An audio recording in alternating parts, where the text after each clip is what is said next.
Well, happy Tuesday. It is Tuesday, the 11th of July, the 192nd day of the year, 173 days remaining in this year. Seems like we've been gone for a long time. We had a recorded show on July 4th, but we're happy to be back here with you again today. So let's see. It turns out that her name was Pickles, Pickles the cat. Pickles had hung out outside the local Publix for the last 5 years. She had become the neighborhood mascot. Then Pickles turned up missing. It turns out some tourists from Louisiana took her, gave her water and bath with plans to take her to a cat sanctuary. What they didn't know is that Pickles has 2 Facebook pages, and those 2 Facebook pages erupted. At one point, a community member offered a $500 reward for the return of Pickles. The couple who took her didn't realize the love and support Pickles had, and they returned her. So Pickles is now at a local vet. She's gotten a health checkup, and she's in excellent condition. Will she be returned to the Publix? Well, we'll have to see. There is fear that Pickles could be taken again or hurt, and we certainly hope not. There's a shot of Pickles. She's no longer at the Publix. She is at a local vet, and we didn't know her name. We didn't know her, whether it was male or female, but now we do. So Pickles, hopefully everything turns out well for you. Okay, and the Heat of the Night group, for the 4th of July, they went to Covington, Georgia, where we shot in the heat of the night.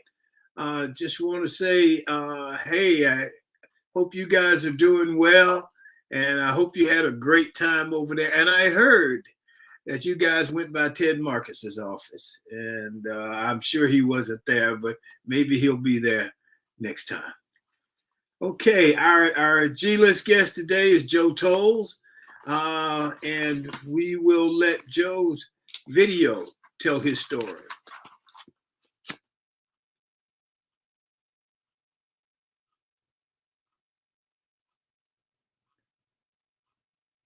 Well, we won't let Joe's video tell his story.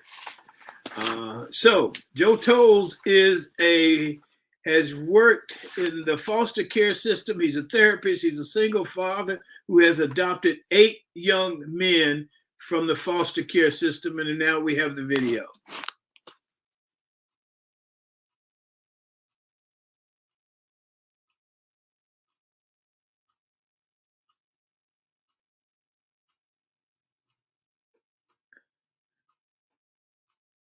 With no sound.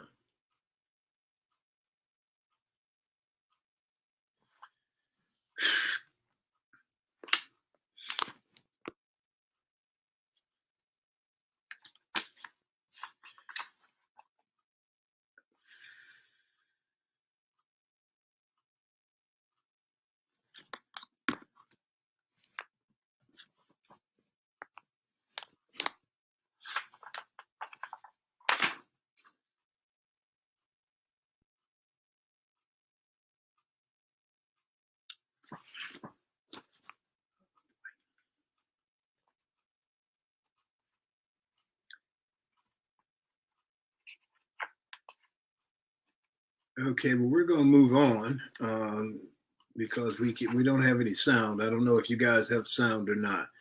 So we will talk to Joe live in the G-list section of the show. So our show today is sponsored by the Best Girl Consulting Firm. Let's hear from Best Girl. Best Girl is a consulting firm that provides customized leadership, access and inclusion, public relations, communications, and organizational consulting services.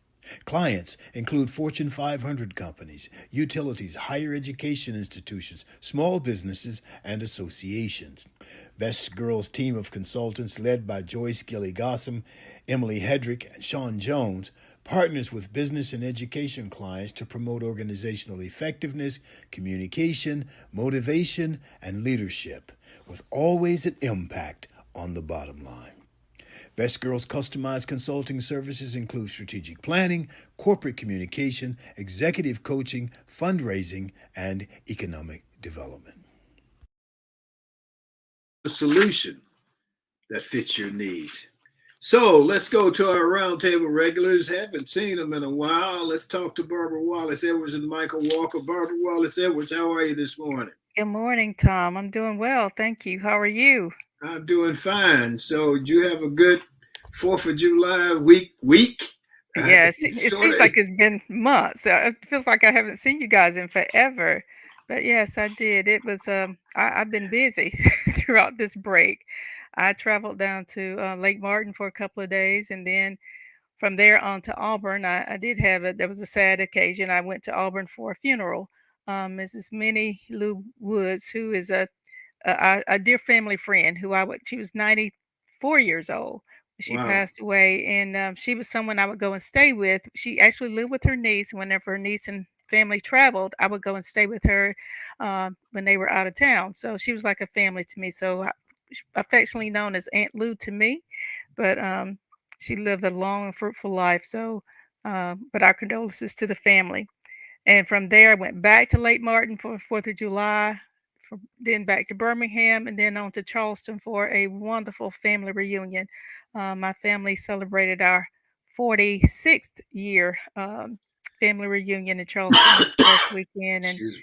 what a marvelous time we had. I kudos to my cousin Danita Bryant from Washington D.C. who planned the whole thing. I don't know how in the world she pulled this off. She lives in D.C. but planned a family reunion in Charleston, and there was nothing she left unturned. I mean, the events, the food, the fellowship, the games, everything was absolutely wonderful, and I'm Did glad to you be guys home. go to that new museum in Charleston? I did get a chance to go.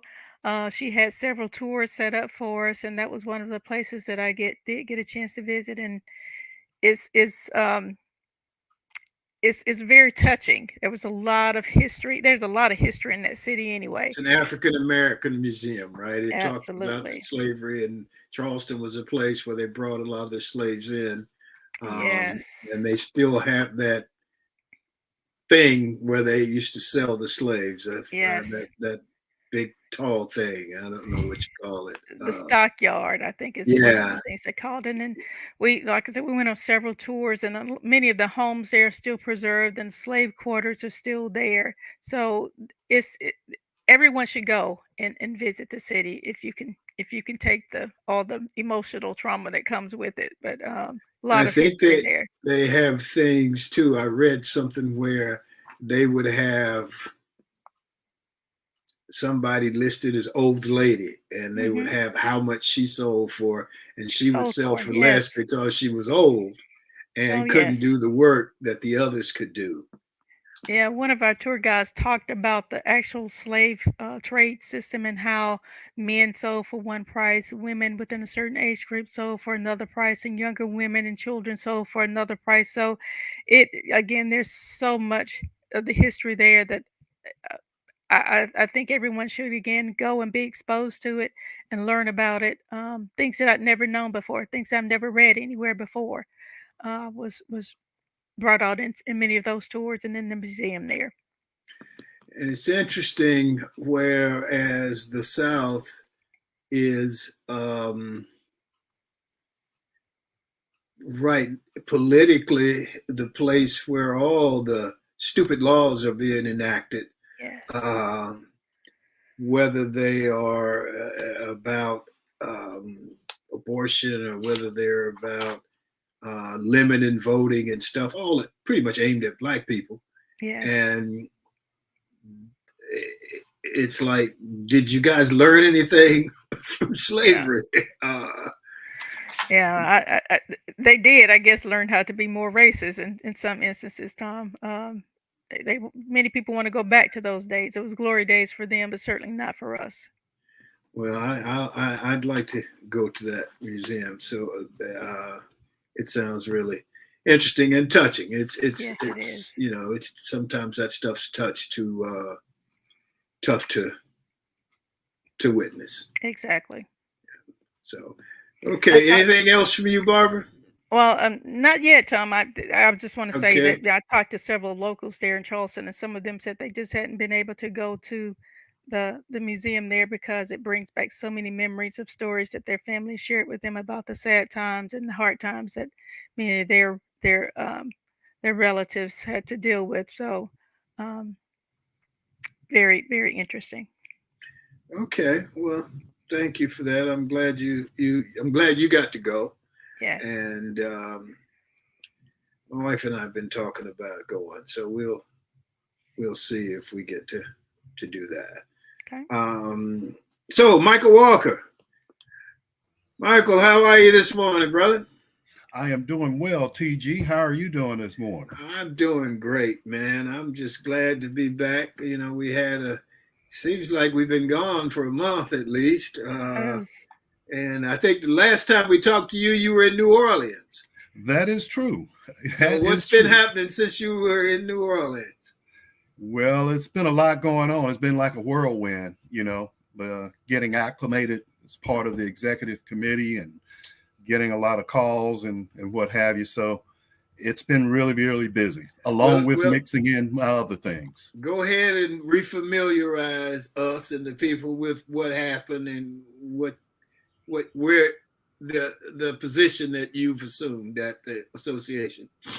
Well, for those who may have not have heard, and some of you may have heard, I had the pleasure of being elected to the executive committee of the National Association of Benefit and Insurance Professionals.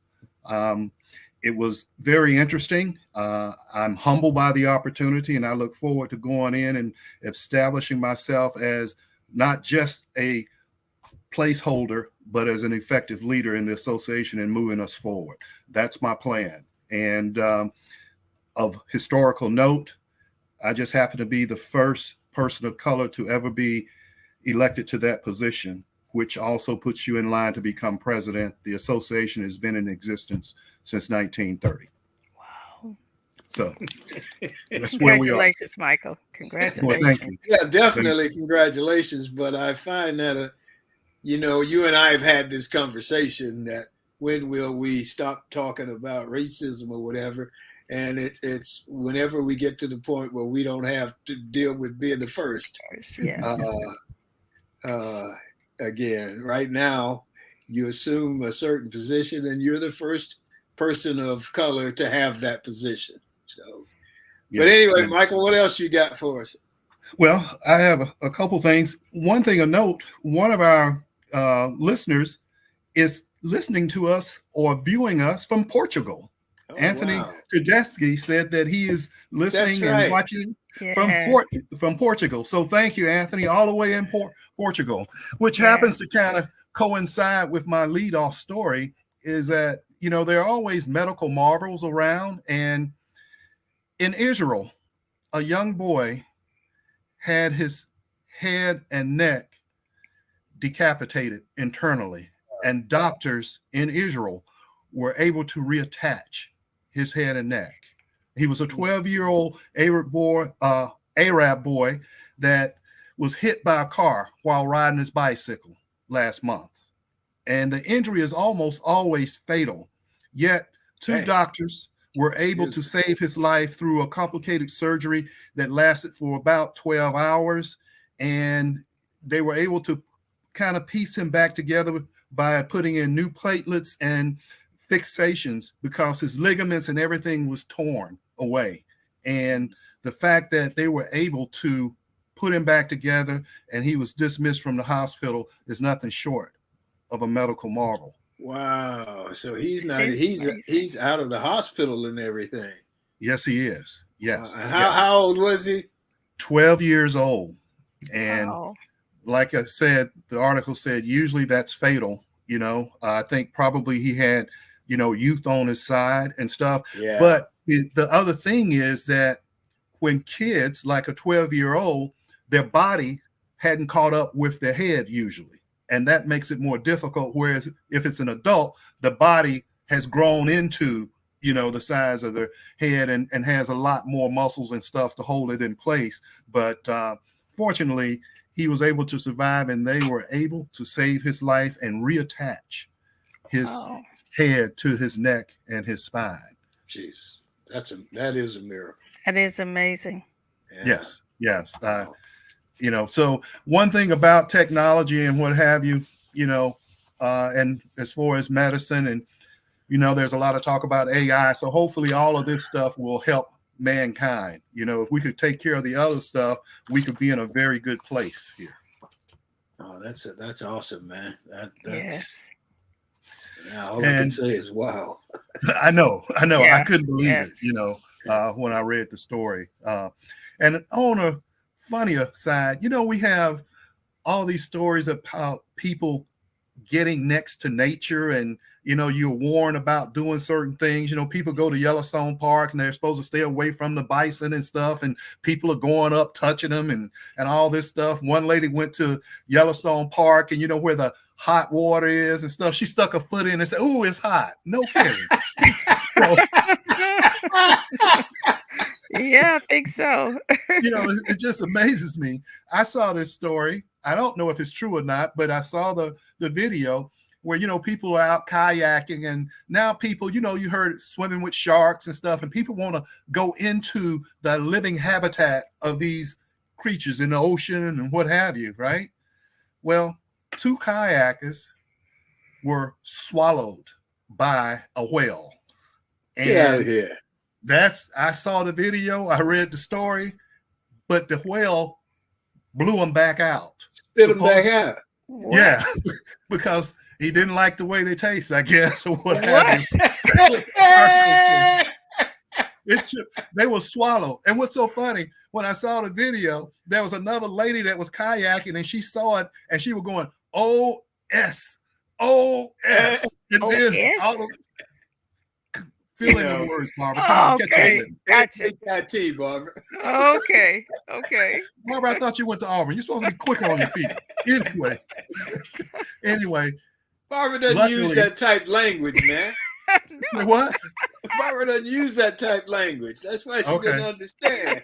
All right. Okay. All right. Whatever. Anyway, fortunately, the whale blew him back out and stuff. So wow. That's crazy. And That is crazy. The last thing I'm going to ask you this. Now, did he spit them back out his mouth? Did they come out the hole, or did they come out the back? Out of the mouth. Out of the mouth. Came out of the mouth. Now, what was theirs? Did they talk to them? What was their perspective on this whole thing? What was it like inside the whale's mouth?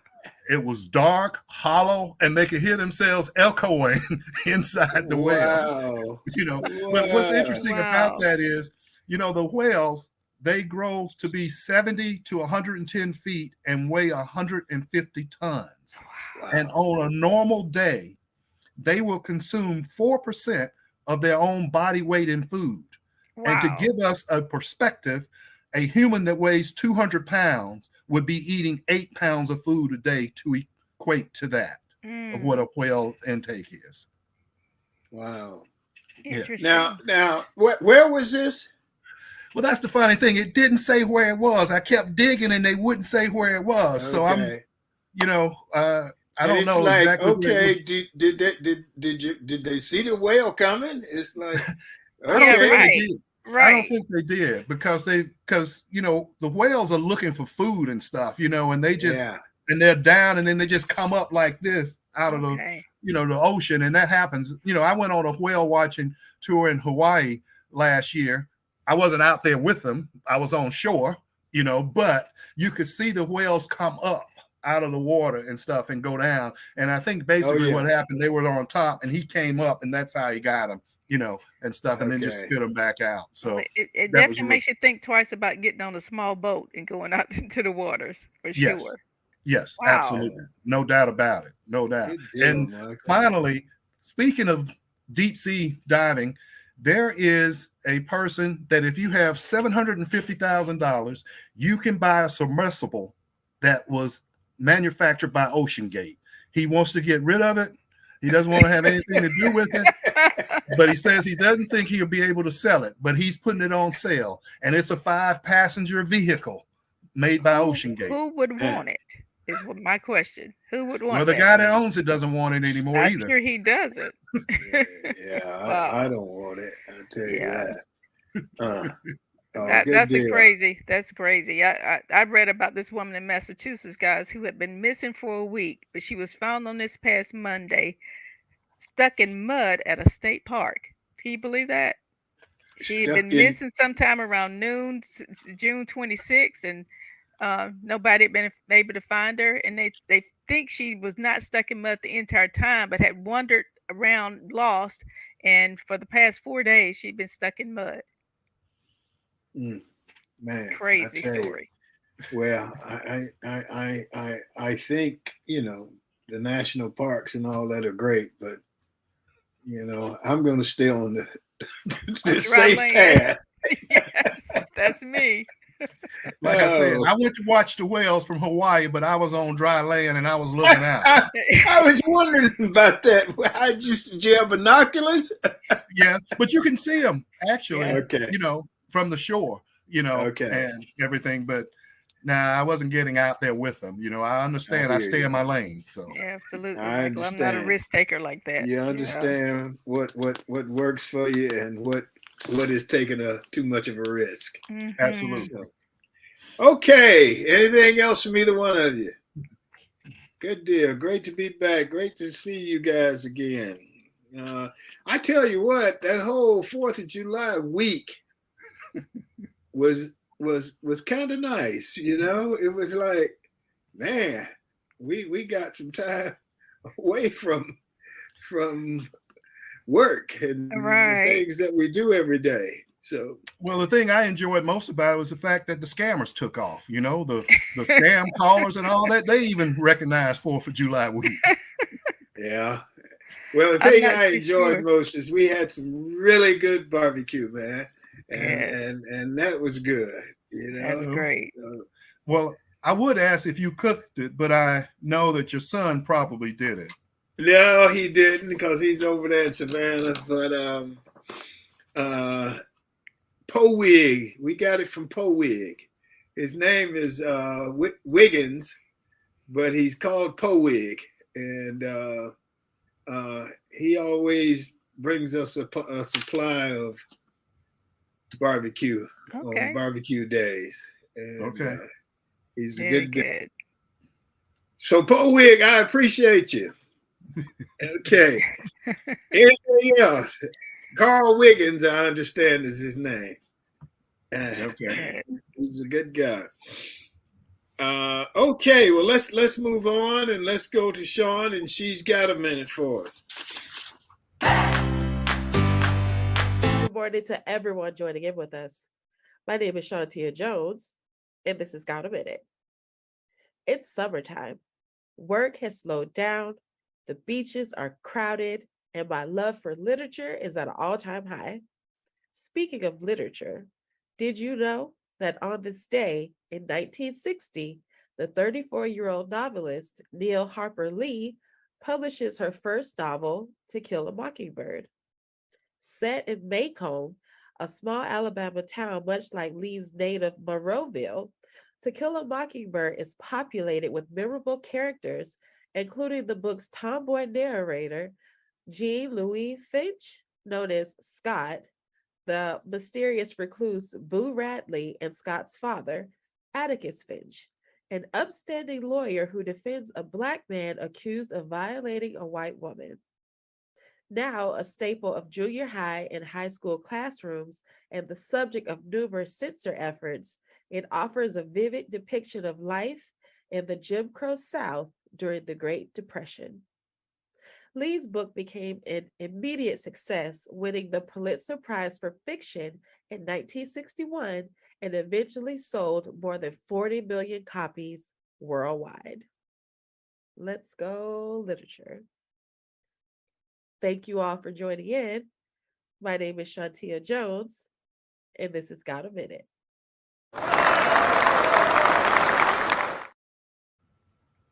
Okay, well, let's go to our G list. Hollywood's got the A list, and here on Tuesdays with Thom, we've got the G list. And our G list guest today is Joseph Toles. Joseph is a New York State licensed medical health counselor, entrepreneur, and he's the father in our story today. He's the father of 8 adopted young men. He's a former Division I All-American track and field athlete. He dedicated his entire professional career to working with community-based, not-for-profit service agencies and public education.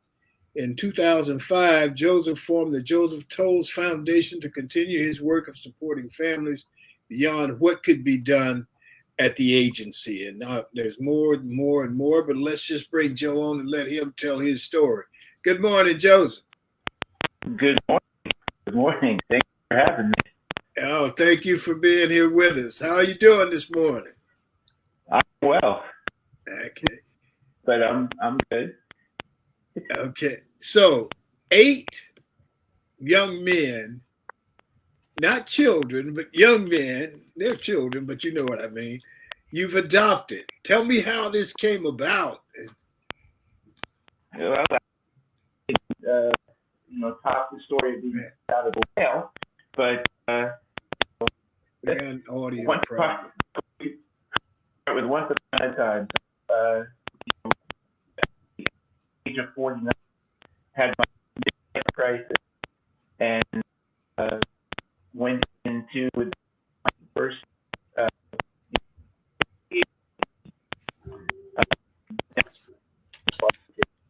I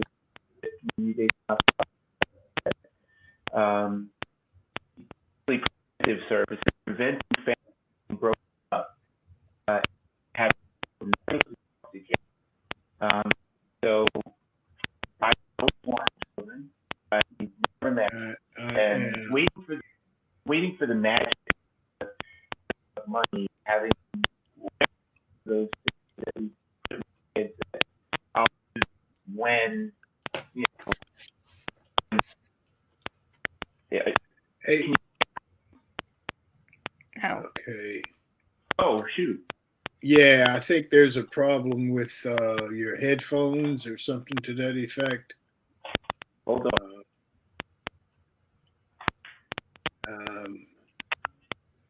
There's a lot of clicking going on.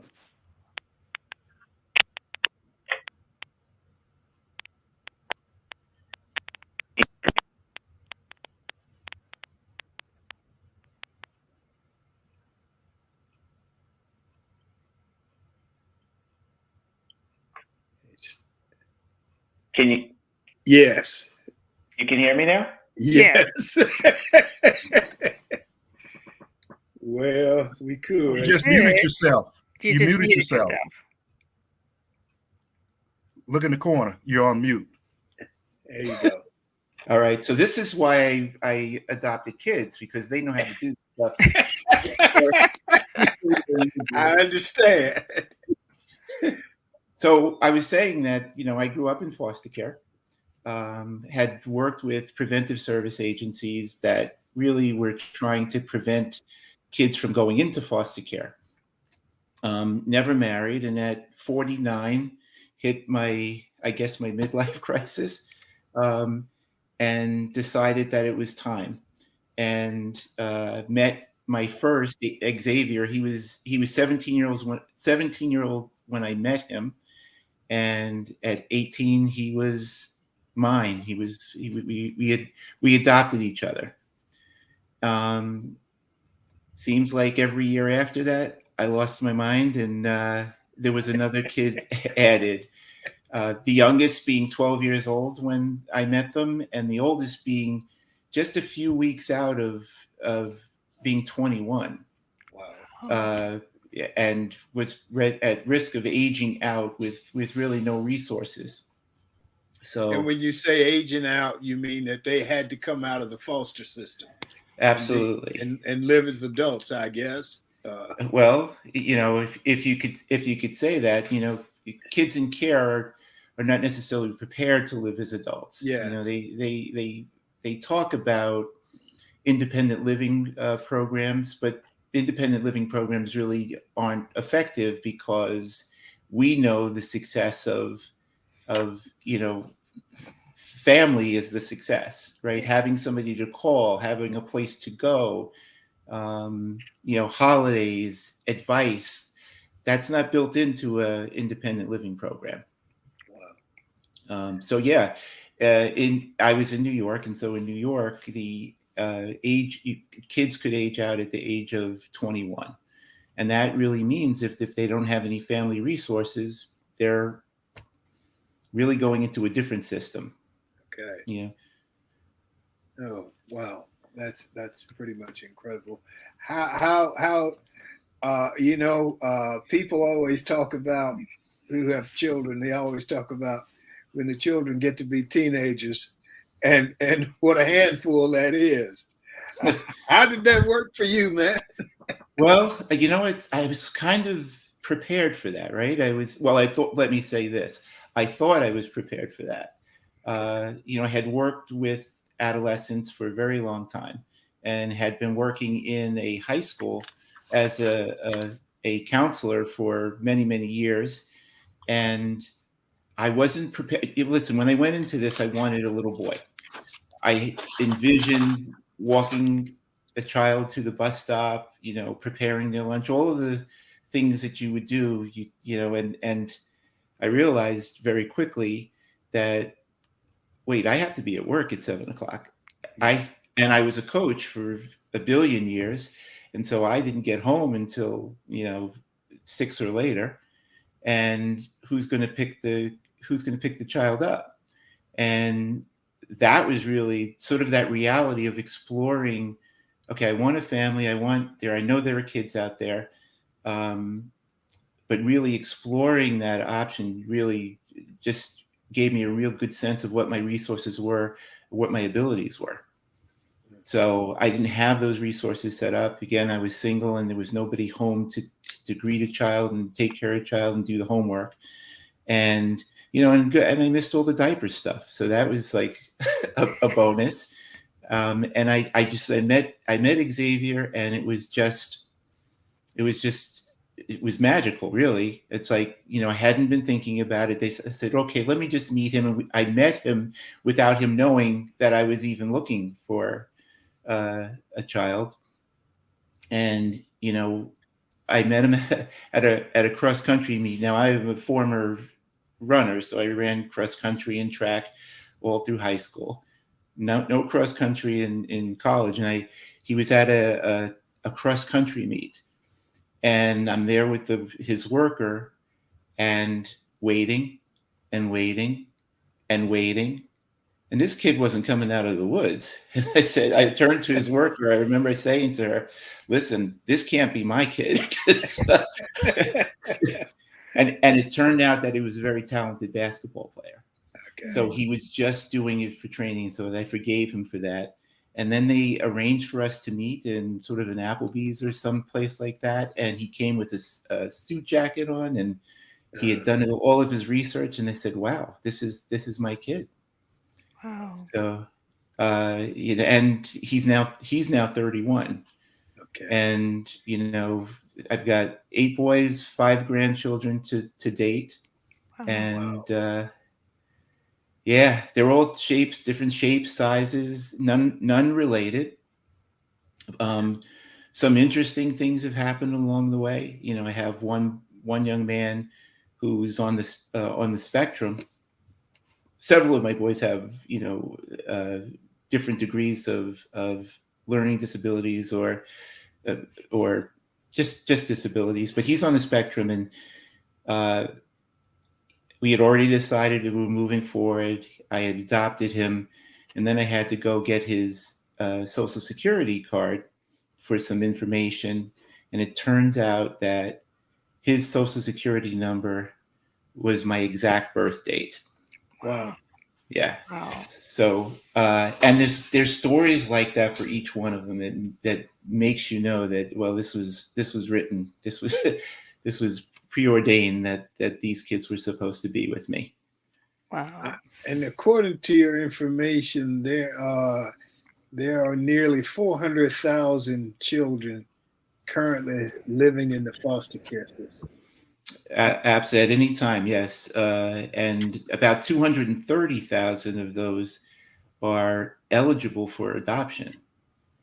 Okay. And that's the bigger number, because foster care really is about returning kids to their family. So if you Okay. think that more than half of those kids are not going to be returned to a family resource, that's the piece. Now, when you sit and think about that, that's a lot of kids, right? Yeah. So were you challenged? Did the system say, "What are you doing? You can't do this"? Was I challenged? Listen, I did tell you they were teens, right? Right. In different parts of the country, not New York, luckily, there were sort of these artificial barriers that can come up. People think that they can't adopt if they're single, but people are typically, and agencies are typically looking for good parents, and so the parents come in different shapes, sizes, religions, and it's really about matching, right? So I didn't have any challenge because of the work that I had done prior, and that's in regard to going through the process and getting kids placed with me. The challenge came when they got to my house. I tell people, I had started telling this story about, well, I didn't have to wake up in the middle of the night to Change bottle the diaper. bottle feed or diapers, exactly. And then I said, oh wait, but I had to stay awake at night to make sure they stayed in the house. Wow. Yeah. Totally different challenge. Yes, they came to me half baked, right? And Right. Yeah. I can't undo what the recipe was. And sometimes I tried, right? You have these visions of like, oh, I'm going to go in there and I'm going to supply this and I'm going to do that, and they laugh at you. They tell you, they show you just how much power you really have, Right. which is zero. Yeah. Barbara, you got a question? I do. First, I want to say thank you so much, Joe, for the work that you're doing. I actually served on the board of directors for a children's group home, foster care home, for about 12 years, and I know the challenges you faced. And so many of those kids do age out of the system and have nowhere to go. And this organization's Children's Village here in Birmingham has been trying to set up a transition home for probably the last 10 years and keep facing obstacles. But there is such a need for that. So again, thank you so much for what you're doing. Thank you. You mentioned that the oldest of your children is now 31 years old. The youngest is 12. How many of them that you have in the home at the same time? All right, so the youngest now is just turned 18. Oh, wow. Okay. So, and by the way, he is the one who is kicking my butt. Like, I was almost finished. So I added a child every year after Xavier, and there were 4. Okay. And then I decided that I was going to retire, and so I got ready for retirement, and I was thinking about living in Puerto Rico, just living life. Right. And then somebody picked up the phone and called me. And then Cameron came along. Cameron was 12 at that time. Okay. And I just weighed my importance. It really was about that. It's like, what am I really going to spend every day at the beach? What am I doing? Still young enough to put some energy into some kids, and clearly foolish enough to do the same thing. And so I started with him, and he was younger, obviously, than the others, because it was Xavier was 18, Jonathan was 14, Crimel was 20, just you could say 21, and Ronnie was 14. Right. And now here I have Cameron, who is 12. Boy, that boy needed so much attention. Literally, I said that I had taken him on a cruise, and he just was following me around, wouldn't leave. He was like a barnacle on the bottom of a ship. Wow. And I remember, looking over the over the edge of the boat and saying, I need a buffer child. Right. And so there came Sincere.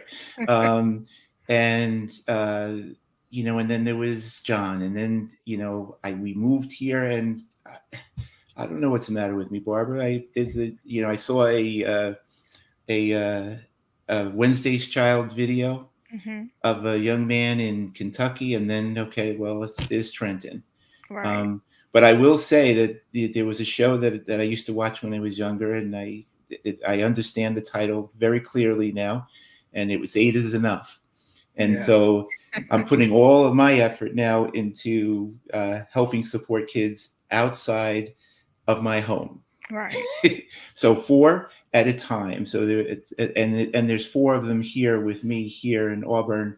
But the one thing that I do, and the one thing that I think works for us is, again, I grew up in foster care. There's not one person in our family that did not grow up in the system. Wow. And so they can't wear an albatross. And I think that's one of the sort of barriers for folks who really want to put their heart and soul and open their family, is that there's always that, well, you don't understand, you Right. don't know. Right. Well, we just don't care. Right. So you can pack your little pity party back into the box, Exactly. because we all have those stories. So that works for us. It's I'm the only one that hasn't been adopted in the family. Wow. So our lives are our lives, right? It's really Absolutely. about making them better.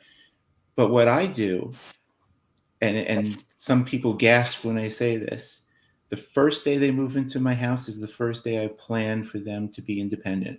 Good. So now here in Auburn, only one is with me. The others live very close. They live around near downtown Auburn. Right. My kids are not doctors or lawyers, but they didn't start out that way, right? Right. But they survive. They work. They know how to make a living most of the time. They call me as an emergency backup, much to my dismay.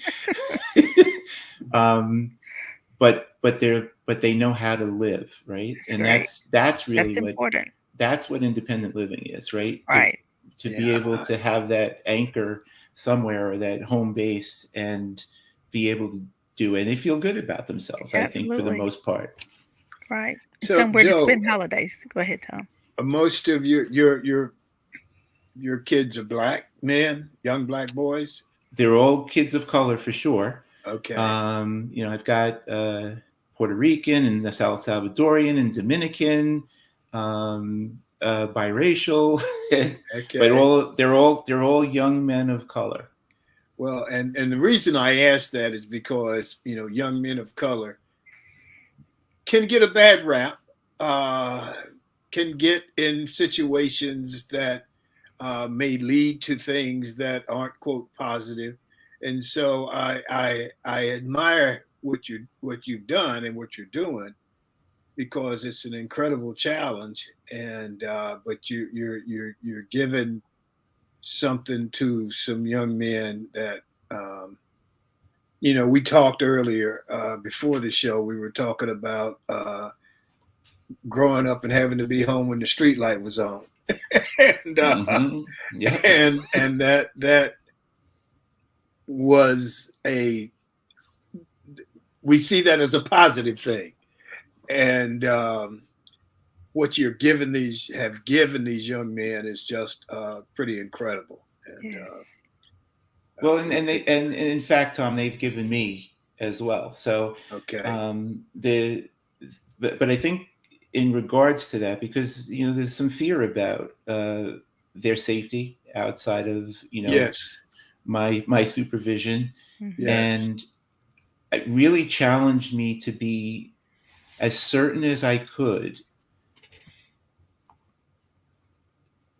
about the way I feel. So my kids, I hope, understand what I feel. And that means they can determine, or they could answer very quickly, Dad wouldn't like that, Dad would be okay with that, Dad likes that. And so the best thing that I can do is to be consistent and make sure those messages are clear, because I really want them to recall those in case they are in an emergency. What do I do? Is this something that I should do? Now, it doesn't say that they don't dabble in things that I wouldn't like, but they know that I don't like it, so they hide it from me, right? It's just what kids do. Right. But it's frightening. I think I don't know how everybody else feels, but I'm probably more concerned over the past 6 years about my kids than I was prior. Yeah.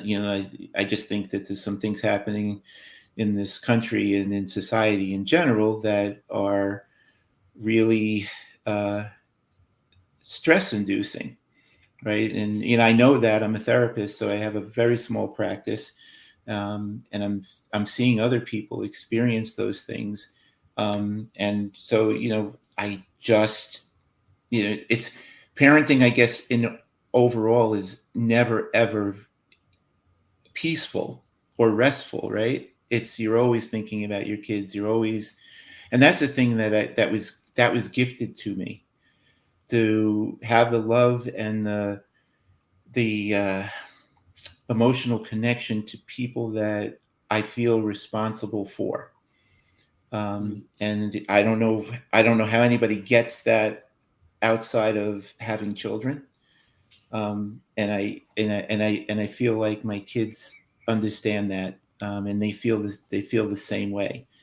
And so that really informs the way that I present myself and they present themselves. That's the things you can do when you find a kid who needs that, right? The kids in foster care are sort of floating around without that security. Right. Yeah. Michael?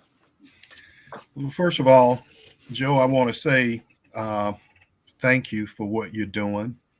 And I see where you wrote a book called The Spirit of Christmas. Let me just say, you are the spirit of Christmas based on your work. You didn't have to write a book. You live in the spirit of Christmas. So thank you for that. Also, someone going through foster care and then coming out on the other end, like yourself, and then to end up as a mental health counselor, you have to have a strong intestinal fortitude and be mentally tough. How do you instill that into these young kids that are coming up now? There was a saying that each generation is wiser but weaker. And so to go through that, you really have to have some mental toughness, and you were cut out to do this. But how do you get them to understand that it's okay if you have some mental issues and get them out of the other side of it? Michael, I don't know. That's the short answer. But it's really, I think it's by actions, right? I think this whole, when I think back on my childhood and the people that helped me get to where I am today, it's nothing magical that they did except set an example. They encouraged me. They pointed in the right direction. And that's the best that I can do, right? To be consistent, be precise about how I feel about things, good, bad, or indifferent. Again, my kids know how I feel about things. And, there's a saying, you can lead a horse to water, right? I changed the end of that. It's like, you can lead a horse to water, and I just hope to God they get thirsty. Yeah. Right? Just please get thirsty. Because if they do, then there's the opportunity to provide more.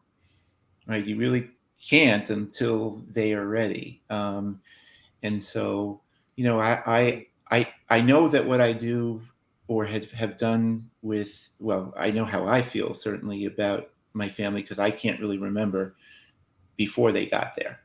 But when my kids are in great need, or not even great need, they call me. They call me when they feel losses. They call me when they're excited about things. They call me for advice. And so that's when I know that I'm a parent, right? It's not the cards at Father's Day, which don't happen, by the way, because we still don't know what that means. Like my father who raised me left when I was before I was in middle school. None of them had a father. And so those are the things that don't really have a meaning for us like everybody else.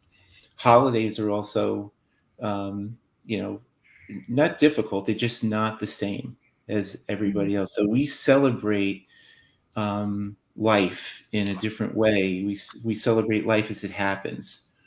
And I hope with a little bit more security that life is consistent. So we hadn't gotten to the point where, okay, everybody, we're going to get together and we're going to all do Christmas together. They're all over the place and they've got their lives in there.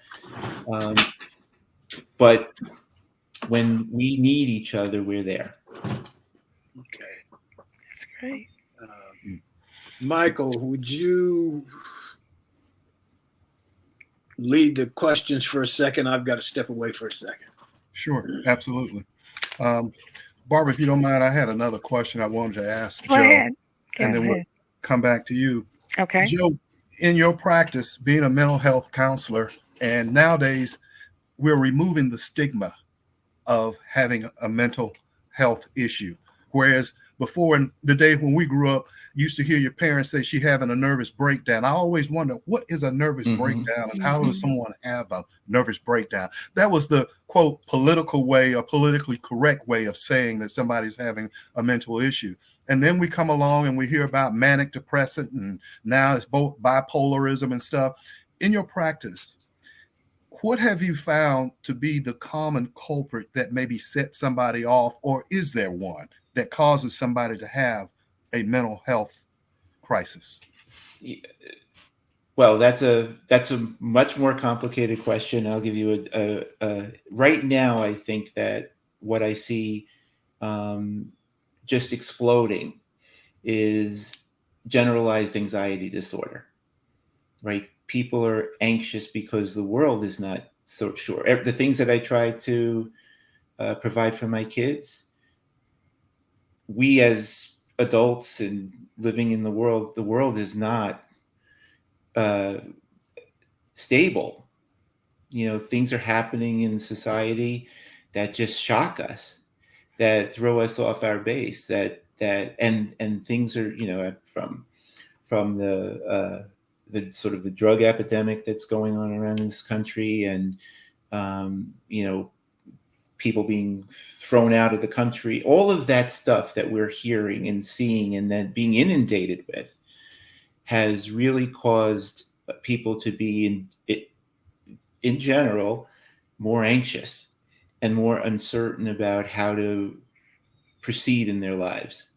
And so the need for mental health services has exploded. So I had retired and I had a practice in New York, and I gave it up when I left and decided that I needed to come back during COVID, because there was such a great need. People didn't know what to do. They needed to hear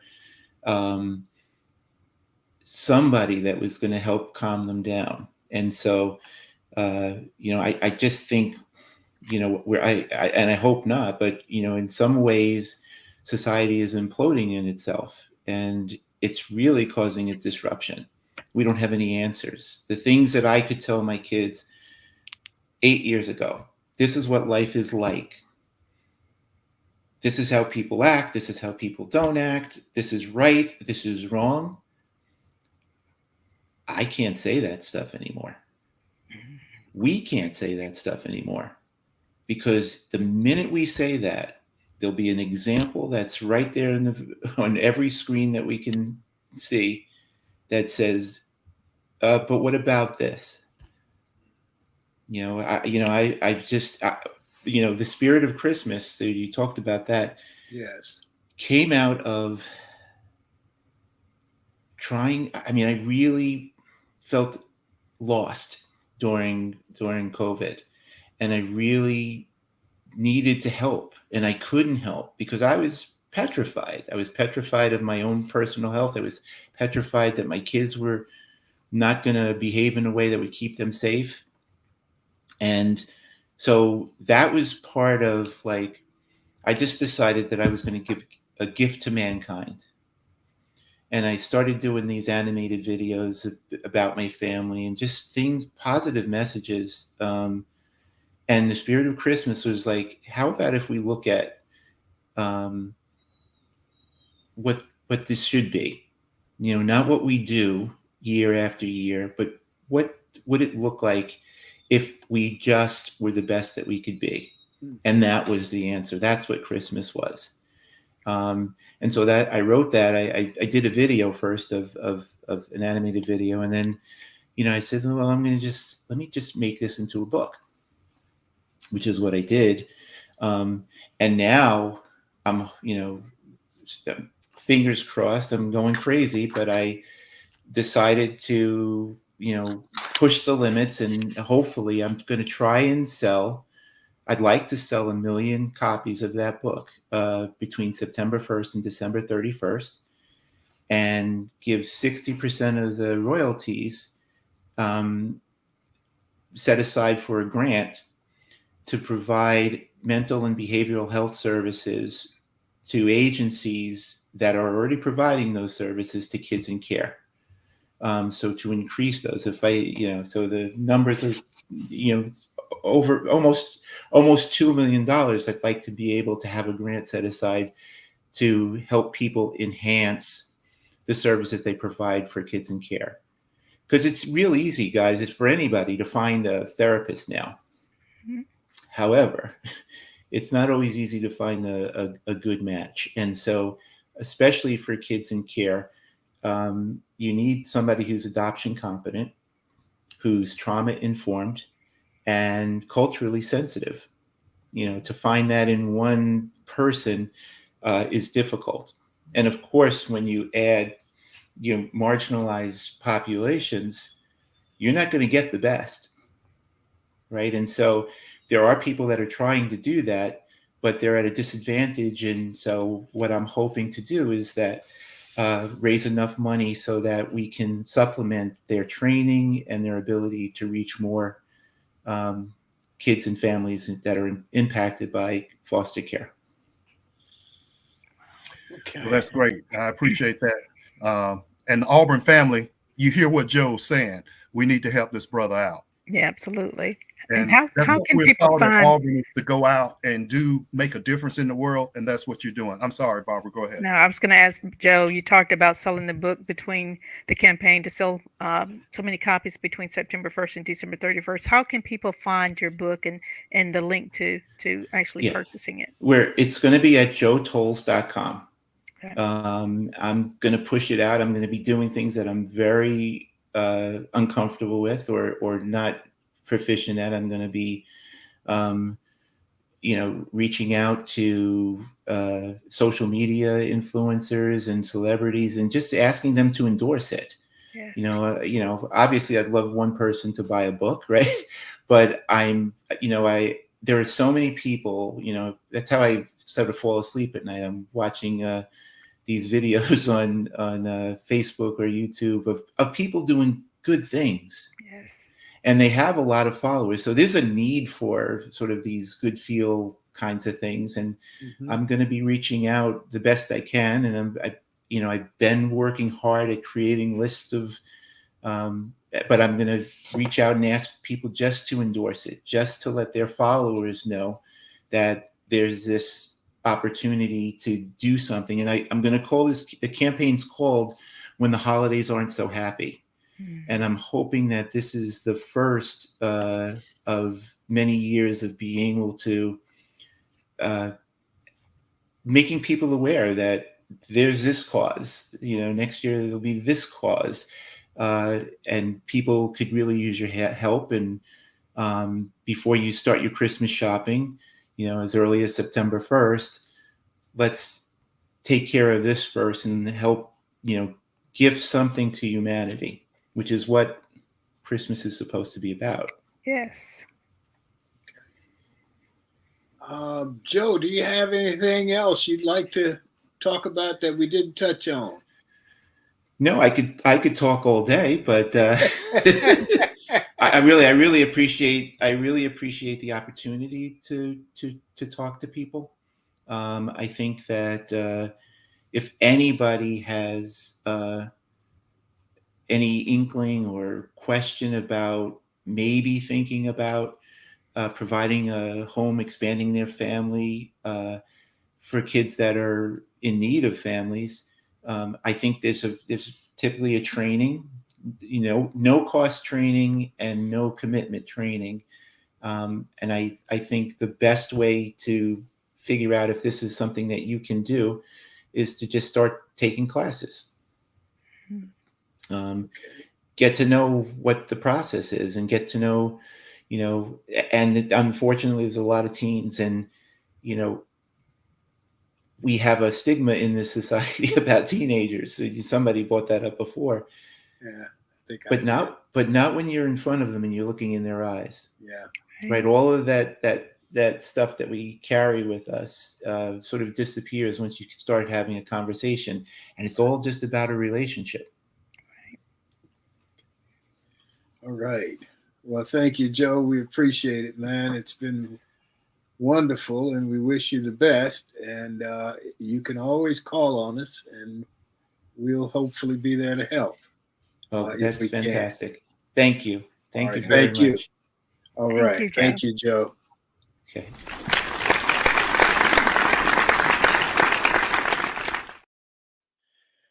Okay, that was pretty awesome. Thank Joe Toles and his boys, his family. We wish them the best. So let's see, where are we?